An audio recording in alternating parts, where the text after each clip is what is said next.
Halo Smart Parents, jumpa lagi di channel YouTube saya, Dr. Drew, spesialis kandungan, di mana kita bisa ngobrol santai bermanfaat mengenai kesehatan kehamilan dan juga kandungan. Pada video kali ini, saya akan bahas salah satu kondisi serius dari bayi yang lahir kurang bulan atau disebut juga dengan prematur, yaitu kondisi mata yang disebut retinopati prematur. Kita simak sama-sama. Apa yang dimaksud dengan retinopati prematur? Retinopati prematur disebut juga ROP adalah kondisi mata yang terjadi pada bayi yang lahirnya terlalu cepat. Pada kondisi ini terdapat pembuluh darah berlebih yang tumbuh di dalam mata. Pembuluh darah ini dapat merusak jaringan di bagian belakang mata yang disebut dengan retina, di mana bagian mata ini mengandung sel-sel yang bereaksi terhadap cahaya. Kerusakan pada retina dapat menyebabkan masalah penglihatan dan bahkan kebutaan.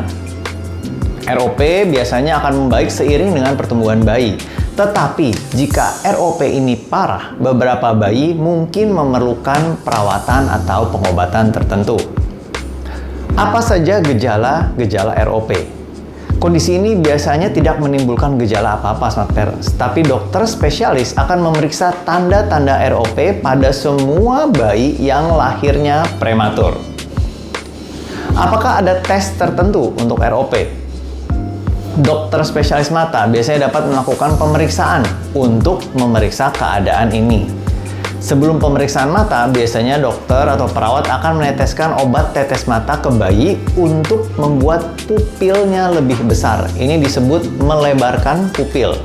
Hal ini untuk memastikan dokter mata untuk dapat melihat retina dengan jelas.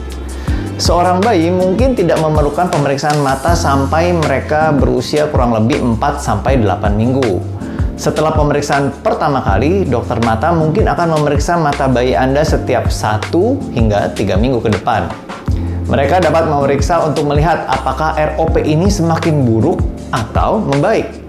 Jika semakin memburuk, bayi Anda mungkin memerlukan pengobatan. Bagaimana cara pengobatan kondisi ROP? Beberapa bayi ini tidak memerlukan pengobatan apapun, Smart Parents, untuk kondisi ini. Tetapi, ROP yang kondisinya parah itu perlu pengobatan. Jika kondisi yang parah ini tidak diobati, dapat menyebabkan kebutaan. Jadi ada 2 prosedur atau 2 tindakan yang dapat digunakan oleh dokter biasanya untuk mengobati ROP. Yang pertama adalah fotokoagulasi laser. Perawatan ini menggunakan cahaya kuat yang disebut dengan laser untuk menutup atau menghancurkan pembuluh darah yang berlebih tadi, di mana bayi seringkali membutuhkan anestesi umum atau pembiusan untuk tindakan ini. Yang kedua adalah suntikan anti-VEGF, di mana perawatan ini melibatkan penyuntikan mata dengan obat khusus yang disebut anti-VEGF, di mana obat-obatan ini akan menghentikan pertumbuhan pembuluh darah berlebih tadi. Dapatkah kondisi ROP ini dicegah? Saat ini, dokter sebetulnya tidak memiliki cara yang ampuh atau yang cukup baik untuk mencegah bayi terkena ROP. Tapi, pemberian ASI pada bayi Anda dapat membantu melindungi mereka dari ROP. Dan ASI juga memiliki manfaat yang banyak untuk bayi Anda. Sekian info dari saya, semoga bermanfaat. Silahkan subscribe, like, share, dan komentar. Sampai jumpa di video saya selanjutnya dan salam sehat.